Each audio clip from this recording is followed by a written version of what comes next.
En 1943, el segundo conflicto mundial está en su punto más alto. Europa es un campo de fuego. Los ejércitos alemanes avanzan en múltiples frentes y el Pacífico se ha convertido en un tablero brutal entre Estados Unidos y Japón. Pero la guerra no se libra únicamente con armamento. También se libraba en aquel entonces con ideas, con avances y con secretos. En los despachos más cerrados del gobierno estadounidense se desarrolla una estrategia paralela, ganar la guerra desde la ciencia. Y ahí, ocultos entre las montañas de documentos clasificados, nombres en clave, nacen proyectos que oficialmente no deberían existir. En otro rincón del país, algo distinto empezaba a tomar forma. Algo que no buscaba aniquilar al enemigo como tal, sino más bien hacerlo desaparecer por completo. Y no estoy hablando metafóricamente, sino literalmente. A las orillas del río Delaware, el astillero naval hervía de actividad. Barcos llegando, buques saliendo, marineros entrando día y noche. Era un lugar ruidoso, rutinario, donde nadie se cuestionaba la presencia de maquinaria pesada, cables por todas partes o estructuras metálicas recién ensambladas. Pero en el verano de ese año empezaron a llegar materiales que no eran comunes. Generadores gigantescos, bobinas de Tesla, cables blindados que desaparecían dentro del casco de un barco recién construido, el USS Eldridge, designado como DE-173. Los trabajadores no recibieron explicaciones, solamente órdenes. Secciones enteras del astillero fueron aisladas por completo.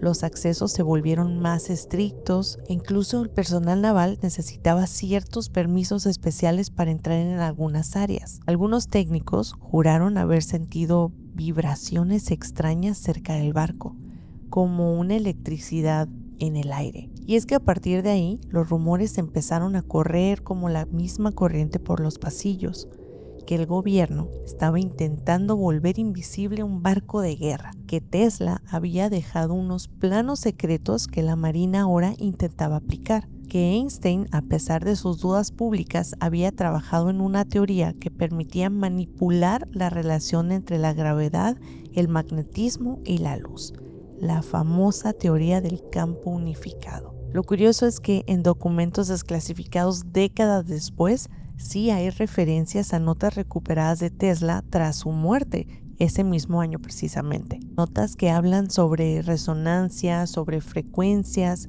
sobre cómo modificar el entorno electromagnético de un objeto para poder alterar su comportamiento e incluso su ubicación. Y no estoy hablando de teorías alocadas ni nada así. Eran fórmulas, cálculos, fragmentos de una ciencia que no estaba lista todavía en aquel entonces, ni siquiera ahora tampoco, para ser entendida. Mientras tanto, el USS Eldridge ahí seguía, callado y cerrado al público, con marineros que subían y otros que no siempre bajaban. Algunos eran reasignados sin explicación y otros simplemente desaparecían de los registros, como si nunca hubieran estado ahí. La versión oficial era la reubicación por necesidades de servicio. La versión entre susurros era más bien que algo había salido muy mal. Un electricista que trabajó brevemente en el proyecto y cuyo testimonio apareció décadas más tarde en un archivo olvidado, dijo que al acercarse al casco del Eldridge se sentía como una presión en el pecho, como si el aire pesara distinto. Claramente nadie se lo tomó en serio, hasta que otros empezaron a decir cosas muy similares. Las pruebas de todo este experimento comenzaron poco tiempo después. Lo curioso es que empezaron por la noche, siempre sin testigos externos, pero algunos trabajadores del astillero afirmaron haber visto flashes de luz verdosa, como descargas que aparecían y desaparecían al instante. Entre todos los síntomas y toda esta atmósfera tan extraña, hubo mareos, náuseas, fallas eléctricas en áreas cercanas también, y un rumor de que por un instante el Eldridge había desaparecido por completo. Y no estoy hablando del radar, sino de la vista, del espacio. El objetivo, según algunas teorías, era utilizar campos electromagnéticos de alta frecuencia para poder curvar la luz alrededor del barco, de esta manera haciéndolo invisible. Pero las cosas no salieron como todos estaban esperando. Algunos creen que este experimento fue más allá de la invisibilidad óptica y lo que en realidad se creó accidentalmente fue una grieta, una alteración en el campo espacio-tiempo, una puerta a algo más. Y eso fue solamente el comienzo, porque tras ese experimento el silencio se volvió más profundo, las pruebas cesaron y el Eldridge fue trasladado. Algunos testigos comenzaron a hablar años después y desde el anonimato. Otros desaparecieron por completo y los documentos que existieron alguna vez en un olvidado escritorio quedaron marcados con sellos de clasificado o destruido. Lo más perturbador es lo que no se dice, como en todos estos casos, es lo que nunca se aclaró, porque sí hay algo que se repite en todas las versiones de este caso, en las filtraciones más bien, en los testimonios, en los archivos medio borrados y a medias, verdades a medias. Es la misma frase, una y otra vez. El experimento no salió como esperaban. Lo que comenzó con un experimento entre las sombras ahora tomaba una forma mucho más tangible. El USS Eldridge ya no era solo un nombre susurrado por ahí entre los astilleros, ahora estaba ahí, físicamente flotando, cargado de tensión, de cables y de muchos secretos. Y aunque parecía un buque como cualquier otro, simplemente no lo era, porque a simple vista era uno más de los destructores escolta de clase Cannon, diseñados para proteger convoyes de ataque de submarinos alemanes en el Atlántico. Medía casi 94 metros, llevaba torpedos, cañones antiaéreos, cargas de profundidad y todo eso era una fachada. Desde su ensamblaje algo era muy distinto. Mientras otros buques seguían como el proceso estandarizado, el Eldridge parecía hecho a la medida, para algo que no figuraba como en un manual de combate cualquiera. Bajo su estructura se instalaron bobinas masivas, generadores de campo, paneles ocultos y un cableado tan grueso que no tenía sentido para un buque de su tipo. Muchos de los técnicos que manipulaban estos sistemas ni siquiera eran personal militar, eran civiles traídos de los lugares más prestigiosos del mundo. Por ejemplo, Princeton, el MIT y laboratorios con vínculos al trabajo de Tesla. Algunos informes filtrados décadas después sugerían que ciertos dispositivos eran réplicas directas de tecnologías teóricas, pero es que jamás las habían probado como tal, pero claramente descritas en manuales atribuidos a Tesla. Y ahí es donde empieza lo realmente inquietante, porque hasta el día de hoy nadie puede decir con certeza qué realmente se instaló a bordo del Eldridge. Los pocos detalles que sobrevivieron provienen de testimonios dispersos, anotaciones hechas a mano o informes de origen dudoso, pero cuando juntas todas las piezas, empiezas a ver un patrón que se vuelve muy difícil de ignorar. Como ya mencionamos ahorita, se hablaban de bobinas magnéticas giratorias, similares a las que Tesla teorizó en su concepto de la energía libre, generadores de radiofrecuencia, supuestamente diseñados para crear campos oscilantes alrededor del casco, placas de inducción bajo la cubierta conectadas a un núcleo que solamente podía activarse desde una estación externa. Y no se trataba simplemente de hacerlo invisible y ya.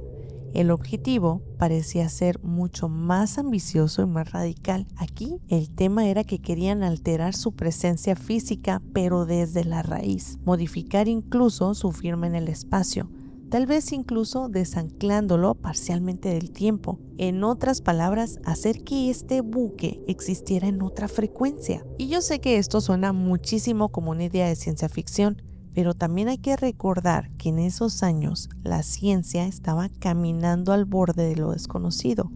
Einstein, por ejemplo, llevaba tiempo obsesionado con su teoría del campo unificado, la cual básicamente es un intento por conectar la gravedad, el electromagnetismo y la energía cuántica en una sola fórmula. Y aunque la comunidad científica en aquel entonces lo desmintió como imposible, hay quienes dicen que sus borradores fueron estudiados a puertas cerradas por personal militar. Y con todos los casos de ejemplos que hemos leído o que hemos visto relacionados con los archivos secretos de Estados Unidos, yo creo que esto no queda como algo de ciencia ficción. A esto todavía se suman archivos confiscados de Tesla tras su fallecimiento en enero del 43. Los documentos básicamente hablaban de muros de energía, rayos de invisibilidad y frecuencias teorías capaces de romper la estructura del tiempo. Y aquí la pregunta es, ¿fueron esas ideas realmente descartadas o alguien decidió ponerlas a prueba pero en silencio? La tripulación del Eldridge nunca supo en qué estaba metida. Muchos eran reclutas jóvenes, transferidos sin experiencia desde otros buques.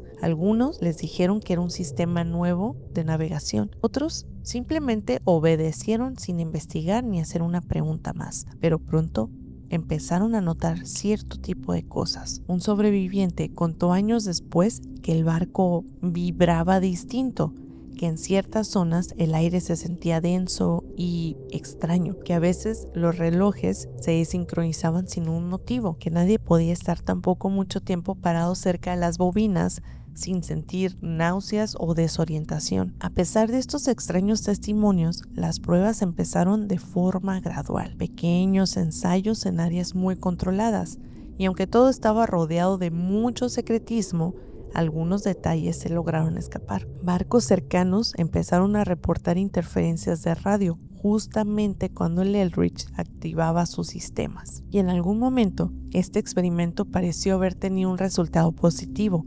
La nave desapareció momentáneamente del radar para reaparecer unos segundos después. Y todo apuntaba a una fecha muy específica, un día marcado en documentos que ahora ya no existen, pero que muchos testigos todavía recuerdan. Ese sería el momento de activación completa, el experimento final para ver todo este resultado tan magnífico. Toda la maquinaria estaba lista, la tripulación ya había recibido sus órdenes, las autoridades observaban, pero desde lejos. Lo que se estaba probando no era una simple mejora militar, era una llave, una herramienta para forzar una puerta de algo que tal vez no debería ser explorado, o al menos no de esa manera. Y aunque los registros oficiales dicen poco o más bien nada de lo que ocurrió ese día, lo cierto es que nada volvió a ser igual después. El 28 de octubre de 1943, Filadelfia amaneció como cualquier otro día.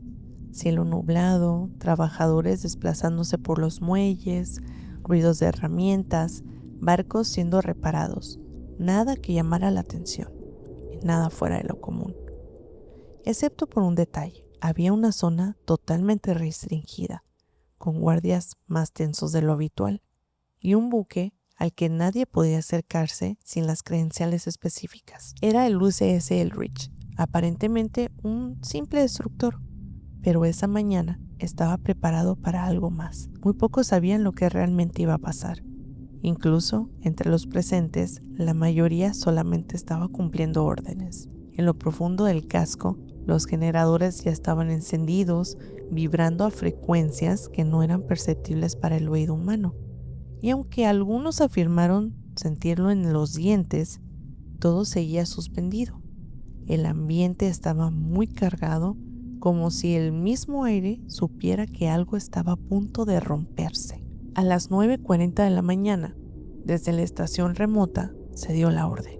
La activación comenzó. Las bobinas pulsaron, los campos electromagnéticos se alinearon y una serie de frecuencias se sincronizaron en un punto que nadie había probado antes. El barco comenzó a temblar.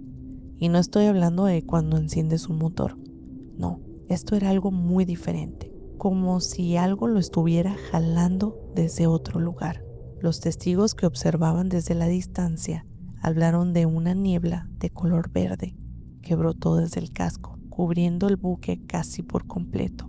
Otros vieron una especie de cúpula brillante formándose alrededor del barco, distorsionando la luz como si la realidad estuviera vibrando. Y luego, nada. El USS Eldridge se desvaneció. No se hizo invisible al radar como se mencionó antes, y no era un truco de camuflaje. Literalmente desapareció del espacio, del puerto y del mapa. Las aguas en torno al muelle se agitaron como si algo inmenso hubiese sido tragado. Las radios se volvieron locas, chillidos metálicos, zumbidos, fragmentos de voces deformadas, como si alguien hablara desde muy lejos o desde un lugar que no era el de nosotros. Los sistemas de monitoreo dejaron de responder, los marinos que estaban cerca se quedaron paralizados. Nadie tenía una explicación, solamente sabían que el barco ya no estaba ahí, y por varios minutos así permaneció. No se identificó en ningún otro lugar conocido, pero unos instantes después de esa espera tan angustiosa, apareció a más de 600 kilómetros de distancia, en el puerto de Norfolk, en Virginia. Operadores navales y marinos que estaban en función aseguraron haber visto materializarse algo frente a sus ojos. El Eldridge, o al menos algo que se parecía mucho a él. Pero no era un barco que llegaba a puerto, era más bien una aparición. Algunos dicen que lo vieron vibrar, como si estuviera mal ensamblado con la realidad. Otros decían que se descomponía en fragmentos luminosos, como si estuviera hecho de miles de puntos de luz fluctuantes.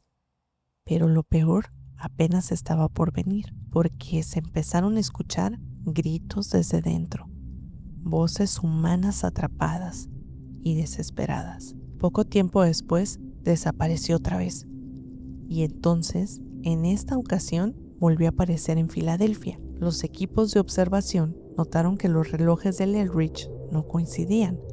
Algunos estaban adelantados por horas, otros estaban atrasados, los sistemas eléctricos estaban fallando y parte del casco metálico estaba deformado, como si se hubiera fundido con algo más durante este proceso. Pero el verdadero desastre no estaba en la estructura, estaba en la cubierta. La tripulación estaba rota.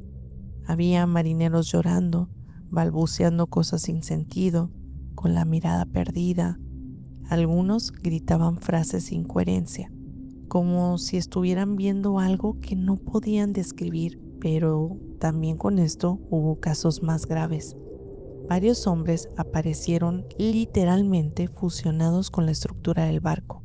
Sus cuerpos estaban incrustados en el metal, como si en algún punto del proceso el barco y ellos se volvieran uno mismo. Y hay testimonios documentados en informes extraoficiales que aseguran que 2 marinos entraron en combustión espontánea al tocarse, como si el contacto físico hubiera activado algún tipo de desfase. Y lo más extraño es que en los días posteriores, algunos miembros de la tripulación comenzaron a desvanecerse, como si fuera una especie de neblina. Sus cuerpos se empezaban a ver borrosos, como si estuvieran entre 2 estados, en 2 planos diferentes. Lo que debía ser una prueba de invisibilidad terminó siendo mucho más complejo. Una distorsión, una ruptura, un experimento que no solamente movía un objeto, sino que alteró el tiempo, el espacio y todo lo que estaba dentro de él. Las teorías comenzaron a formarse después de eso, que el Eldridge había sido teletransportado accidentalmente a través de la manipulación del espacio-tiempo, que el campo electromagnético creó una grieta dimensional que absorbió temporalmente al barco. Después de esto, el área fue sellada, los testigos separados y otros enviados a instalaciones médicas sin mayor explicación. El Eldridge fue trasladado al Atlántico como si nada hubiera pasado. Los reportes oficiales nunca hablaron de este evento, nadie lo confirmó, pero tampoco nadie lo negó.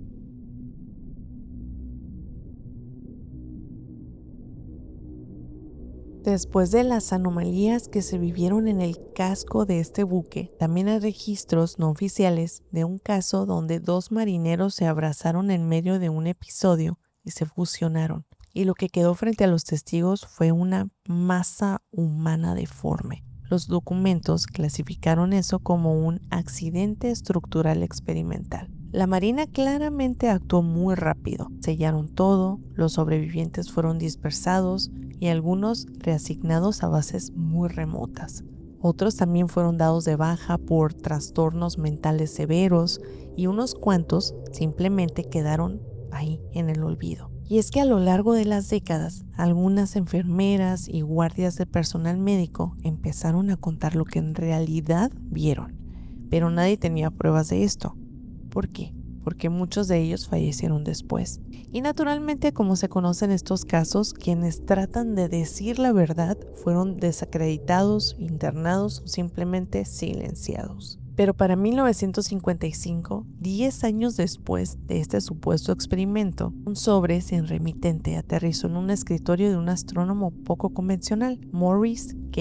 Jessup. Y Jessup no era un aficionado, un don nadie. Era un investigador, un escritor, y aunque no afirmaba cosas sin pruebas, sí sabía reconocer los patrones. Había publicado un libro donde sugería que ciertas anomalías celestes y estructuras antiguas podrían ser la prueba de una tecnología no humana, pero es que nada lo había preparado para lo que venía con este accidente. Dentro de ese sobre había cartas escritas a mano firmadas por un tal Carlos Miguel Allende, que en realidad su nombre era Carl Meredith Allen, un ex marinero con historial errático, obsesionado con la física y también con lo oculto. Un hombre con un perfil muy peculiar, pero también con una afirmación muy concreta. Él decía haber visto desaparecer al USS Eldridge, y no lo leyó, no lo soñó, nada de eso. Simplemente decía haberlo presenciado desde otro buque cercano, el SS Andrew Faucett, en octubre de 1943. Allende hablaba de la niebla verdosa, de los gritos sin sonido, de los cuerpos descoordinados, de algo más allá de la invisibilidad, de la teletransportación, de la manipulación del tiempo y, lo más inquietante, decía que todo se basaba en la teoría del campo unificado de Einstein aplicada sin filtros sobre humanos. Jessup, intrigado por todo esto, intentó localizarlo. Recibía respuestas muy esporádicas, crípticas, escritas con letra muy cambiante. Y entonces, en 1956, el caso tomó un giro totalmente inesperado y muy extraño. Una copia del libro de Jessup llegó a la Oficina de Investigación Naval. Estaba intervenida, escrita a mano, llena de notas de tinta de diferentes colores. Y no eran simples comentarios, eran diálogos entre tres entidades, Mr. A, Mr. B y Jamie, pero Jamie no parecía humano. Ahí hablaban de tecnología antigravitacional, rutas dimensionales, manipulación mental y advertencias que decían que el experimento no falló, más bien que había funcionado demasiado bien, que jugaron con fuerzas que no comprendían y que la puerta había quedado entreabierta. Pero es que la Marina no ignoró esto, al contrario, encargaron una edición privada del libro, impresa por Varo, un contratista militar. Hoy se le conoce como la Varo Edition. Aquí les voy a dejar una foto. Y aunque muchos la empezaron a considerar una rareza sin sentido, lo cierto es que algo entre esas páginas hizo que el caso se volviera un objeto de vigilancia. Jessup, hasta entonces muy escéptico, empezó a cambiar de parecer. Recibía llamadas sin voz, cartas sin remitentes, sentía que lo seguían, que algo lo estaba observando. Y el 20 de abril de 1959 lo encontraron sin vida dentro de su automóvil en un parque de Florida. La explicación a este fallecimiento fue autodesvivimiento, pero no dejó una nota y tenía citas agendadas con científicos. También tenía proyectos activos y una carta encontrada en su casa hablaba simplemente de guardar silencio. Mientras tanto, Carlos Allende seguía apareciendo por ahí esporádicamente. A veces reafirmaba todo, a veces decía que lo había inventado y luego volvía a decir que todo era mentira, como si hubiera sido un agente especial en revolver toda esta historia. Pero varios de los detalles que dijo, como por ejemplo los efectos electromagnéticos, las distorsiones corporales, la confusión temporal, coincidieron años más tarde con información desclasificada, y su descripción del fenómeno se alinea hoy con la teoría moderna de la resonancia cuántica y el desfase molecular. Lo que sí es verdad es que la historia de Jessup y Allende no prueba el experimento Filadelfia tal cual, pero sí muestra algo muy inquietante, que sí hubo reacciones oficiales, que se imprimieron libros secretos, que un científico respaldado terminó sin vida tras ser un rastro muy incómodo, y que un testigo errático fue lo suficientemente preciso como para inquietar a toda la Marina. Desde entonces, el experimento dejó de ser un rumor entre los marinos y se convirtió en un mito moderno. Cuando las cartas de Allende comenzaron a circular y el libro anotado de Jessup llegó a manos del gobierno, la Marina no tardó en reaccionar. Su comunicado fue muy corto, directo y sin espacio para preguntas. Ningún experimento de invisibilidad o teletransportación fue llevado a cabo en el USS Eldridge ni en ningún otro buque de la Marina. Así nada más. El Eldridge nunca estuvo en Filadelfia en las fechas mencionadas. Y ya, sin más, caso cerrado. Así. O al menos eso era lo que intentaban, porque años después, al abrirse ciertos archivos de petición de investigadores civiles, las cosas empezaron a desordenarse un poquito. Había registros de navegación con vacíos extraños entre julio y octubre de 1943, y por vacíos me estoy refiriendo a fechas tachadas, documentos alterados, transferencias de marinos sin explicación clara. Y lo más curioso, reportes que sí ubicaban al Eldridge en esa área de Filadelfia justo cuando supuestamente no había estado ahí. Incluso su destino final ahora resulta bastante sospechoso, porque en 1951 fue enviado a Grecia como parte de un programa de asistencia militar, pero algunos lo interpretaron como una forma muy elegante de desaparecer la evidencia física, o al menos del escrutinio público. A lo largo del tiempo también aparecieron muchos testigos, técnicos civiles que trabajaron en el muelle en aquel entonces, marinos de otras embarcaciones que vieron luces verdes y una nave esfumarse frente a sus ojos. Y a quienes hablaron simplemente los desacreditaron, como en todos los casos que hemos visto de esta índole. Y me da mucha risa porque siempre se utilizan las mismas herramientas: llamarlos locos, filtraciones de versiones absurdas para empezar a confundir a la gente, encasillar todo dentro del género de ciencia ficción y verlo un chiste. Carl Allen fue presentado como un delirante sin credibilidad, y eso fue clasificado también como una persona altamente inestable, obsesionado con los ovnis. Y así es como intentaron desarmar la historia poco a poco. Lo irónico aquí es que mientras negaban todo, la propia Marina reconocía haber trabajado desde los años 40 en proyectos reales sobre camuflaje óptico y la reducción de firmas electromagnéticas. Incluso hay documentos filtrados que mencionan un tal proyecto Rainbow, un nombre que, tal vez coincidencia o no, siempre ha estado ligado al experimento Filadelfia. Entonces, si esas tecnologías sí existieron, ¿por qué tanto esfuerzo el negar una sola historia? Y es que la realidad es que sí, el barco desapareció, pero el experimento no terminó ahí del todo. Muchos creen que lo de Filadelfia pues fue simplemente un error, un accidente de laboratorio que se salió de control. Pero hay quienes aseguran que este experimento no fue cancelado, sino más bien fue trasladado a una costa lejana, en Long Island, Nueva York. Pero lo que ocurrió ahí, bajo el nombre del proyecto Montauk, parece más como una advertencia que una historia. En la antigua base aérea Camp Hero, censurada oficialmente allá por los años 60, según testimonios como los de Al Bielek y Preston Nichols, Montauk fue la segunda fase del experimento Filadelfia, más controlada y también más ambiciosa. Bielek afirmó que él fue uno de los marinos del USS Eldridge, que en pleno caos del experimento él y su hermano saltaron por la borda, que despertaron en el año 2137, que vio ciudades flotantes, tecnología avanzada y una humanidad casi irreconocible. Luego fue llevado aún más lejos todavía, al año 2749, antes de ser devuelto de nuevo al siglo XX, con una sola misión: participar en Montauk. Y según estas fuentes, Montauk no fue una continuación nada más, fue una expansión.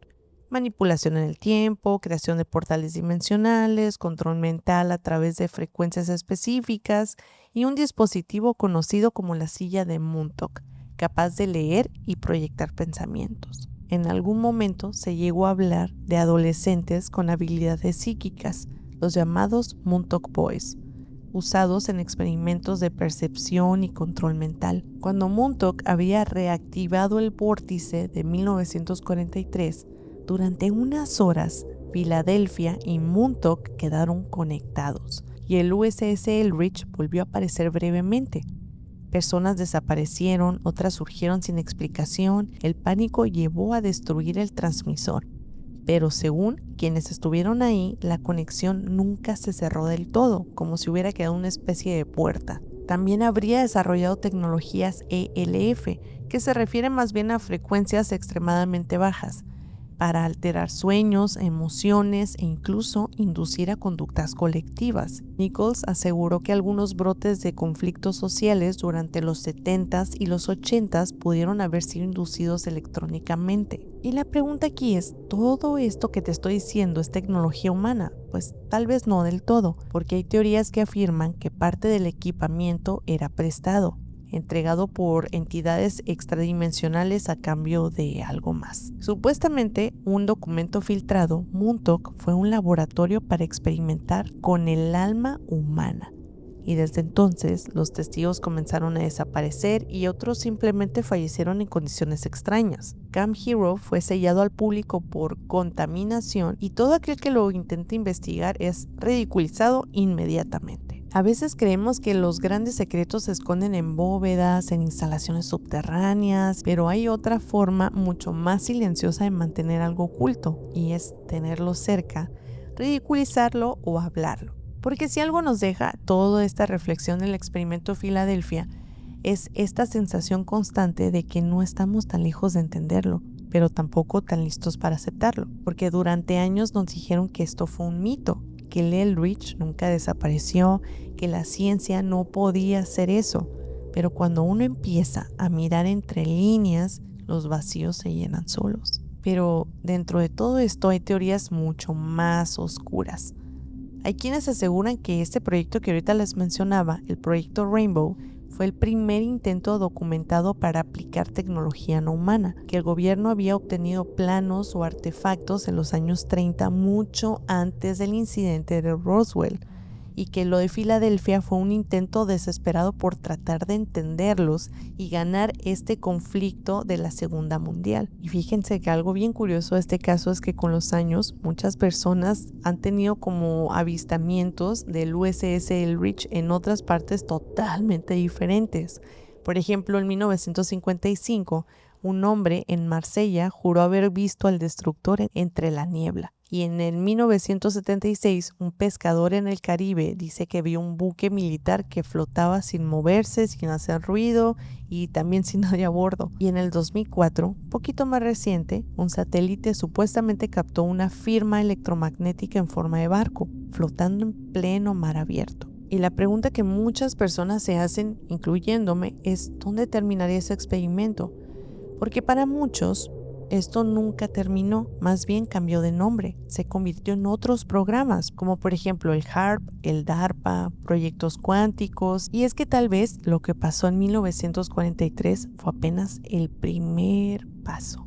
Y tú que llegaste hasta aquí, que escuchaste cada parte de esta historia, ¿estás completamente seguro de que el mundo funciona como te lo contaron? Pero si te gustó este video, no olvides dejar tu likecito y compartirlo para llegar a más personas. También te voy a estar dejando mis redes sociales por si me quieres ir a seguir por allá. Recuerda que está activa la opción de los miembros del canal por si te quieres unir y también apoyar este bonito proyecto, te lo agradecería muchísimo. Aquí abajo puedes encontrar la opción que más te guste. Toda esta nueva temporada la puedes encontrar también en Spotify. Por si no me sigues por allá, no sé qué estás esperando, así que ve a seguirme por allá. Pues hay que hacernos las preguntas correctas porque, a ver, historia hay mucha. Que sea verdad, no sabemos. Entonces hay que cuestionarse y abrir la mente. Pero bueno, ahora sí, nos vemos en el próximo video.